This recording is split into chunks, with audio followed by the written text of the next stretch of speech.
Grayson Shirley 9909 says, this is easy to me. If you could poach any player from the Packers and put them on the Vikings, who would it be? I know the answer. The answer's pretty easy to me. It's any player from the Packers and put him on the Vikings. Jordan Love. simple. Yeah. I mean, that is so easy. We can take the franchise quarterback from the Packers and give him to us. Are you kidding me? Yeah, that's. Yeah, I would even think about. I would immediately take Jordan I was thinking Love. about saying like, Christian Watson. No, it's Jordan Love. Like for the next 10 years right now, is there any quarterback from the NFC that you would take over Jordan Love? And I want to clarify one thing. I don't think that Jordan Love is set in stone to be a future All Pro. No, but from what he's shown, from what we saw last year, the next 10 years. If I said, all right, Jackie, like take any quarterback in the NFC, you're starting a franchise. Who would you take?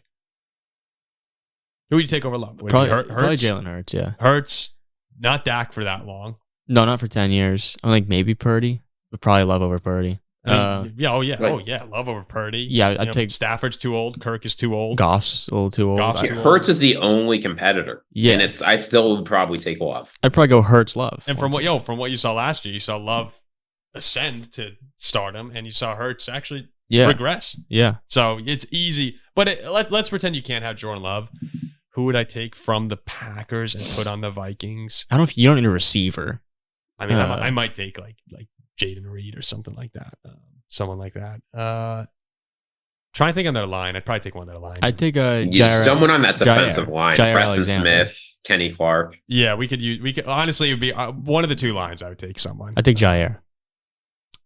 Jair. I'm trying to think, who did they... I don't think anyone on the interior line. Actually, maybe I'm not taking a lineman because we're good at tackling. I think our defensive line sucks. Take someone from the DL. Yeah, you're right. I'm probably taking a defensive lineman.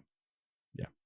Okay, or maybe even a Jair, if you get good Jair, but he's been a little up and down.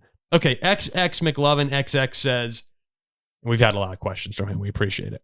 How does it feel for the first time in many years that the Vikings are having a questionable offseason if Kirk returns or not? While Green Bay for the first time in how many years has absolutely zero questions regarding the QB situation, and Love is already on the grind.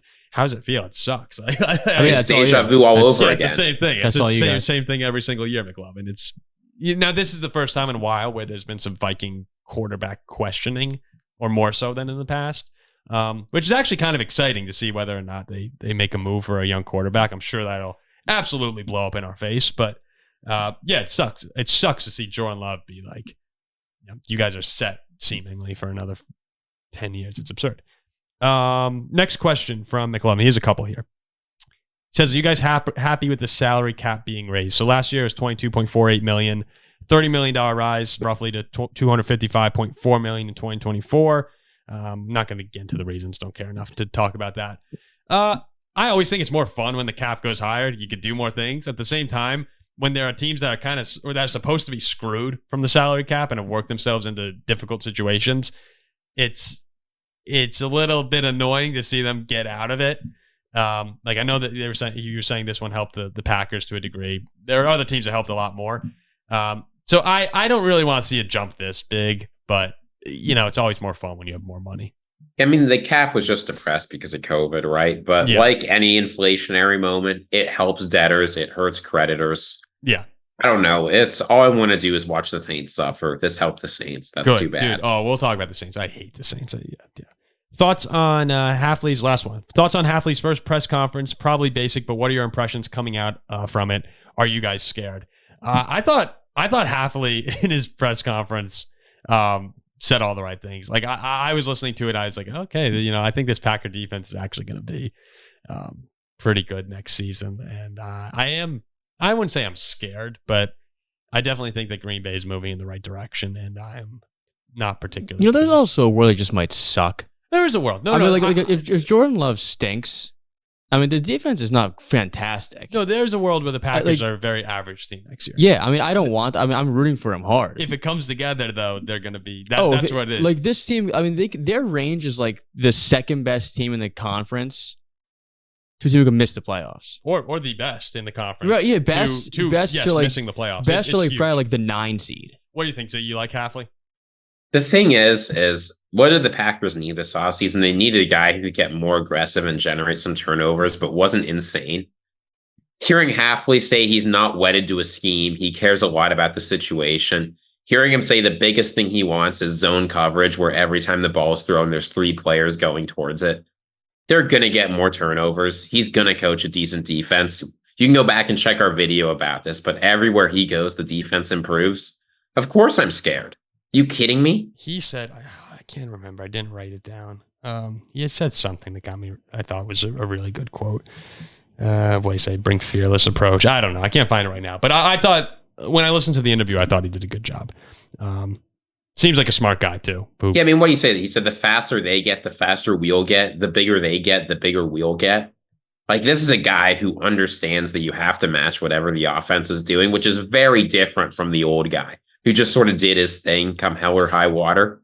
It's time to be worried. He came across as extremely professional and organized to me, and I was like, that is something that they need.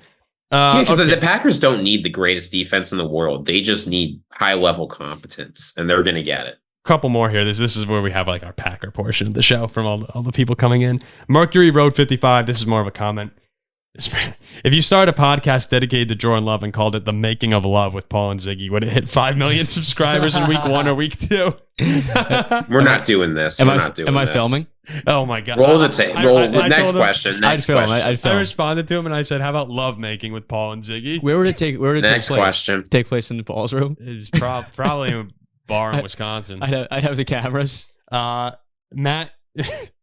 Matt Usley says, as a Packers fan, someone who lives in Minneapolis and doesn't hate the Vikings, how do the Packers derail their momentum in 2024? So kind of interesting. Derail their momentum. I said this a couple times.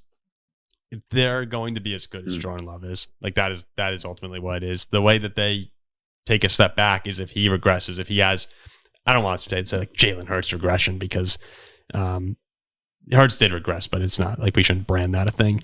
But if he takes a step back from where he was when he was playing like an MVP, the Packers offense felt almost unstoppable. If he goes back to that guy who's making questionable throws, a little inaccurate, which there's no reason to say that should happen other than just wishful thinking as Vikings fans. I really think this offense has it's hard to see them derailing. It would probably be the defense just sucking, which I don't expect that to happen either. What about Minnesota? No, about Green Bay. How does the Packers derail? I'd say it's either the defense is horrible, which I don't see happening under Hafley, or Love goes back. Like those are the two scenarios. Yeah, no, literally, they would, just like I said before, like they would derail if Jordan Love is not what everyone thinks he's going to be and takes a massive step back. But that shouldn't happen. No, I know how to derail their momentum. But fire Brian Flores. Hire Greg Williams, Bounty Gate 2.0. That's it. The only way we're going to do it is by just breaking Jordan Love's legs. But honestly, even so, like if your defense is average, but Love is really good, they're fine. Like it's really just if Jordan Love is not what we think he's going to be, which there's no reason to think that he won't be. Dude, I'm really hoping it was just 10 weeks of But now football. all these receivers he has too are also younger. There's another year of experience. Ugh.